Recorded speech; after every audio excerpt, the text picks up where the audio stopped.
बिस्मिल्लाहिर्रहमानिर्रहीम। अस्सलाम वालेकुम नाज़रीन। मौसम की ताज़ा तरीन अपडेट के मुताबिक इस वक्त मुल्क के बेशतर इलाकों में खुश्क मौसम का सिलसिला जारी, जबकि कमज़ोर मगरबी सिस्टम मुल्क के बालाई इलाकों के ऊपर मौजूद, जिसकी वजह से आने वाले 24 घंटों के दौरान मरी रावलपिंडी, इस्लामाबाद, खिता पटवार समेत खैबर पख्तूनख्वा के बालाई और वस्ती इलाकों, दीर, चित्राल, सवात, एबटाबाद, मानसहरा और मुल्हिका इलाकों में बाज़ मकामात पर हल्के फुल्के गरज चमक के तूफ़ान बनने और हल्की बारिश के इम्कानात भी बन सकते हैं।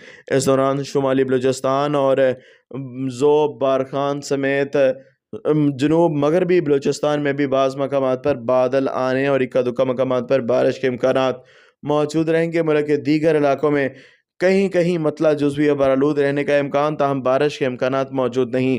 2-3 नवंबर तक इसी तरह बादल मुल्क के सिर्फ बालाई और वस्ती इलाकों तक महदूद, मुल्क के दीगर इलाकों में मौसम खुश्क रहेगा, जबकि 4-5 नवंबर से बारिशों के ज़्यादा फैलाव वाले मगरबी सिलसिले मुल्क में दाखिल होना शुरू हो जाएंगे, जिसकी वजह से सर्दी की शिद्दत में इजाफे के साथ साथ मुल्क के बालाई और वस्ती इलाकों में धुंध की मिकदार में भी शदीद इजाफा होगा।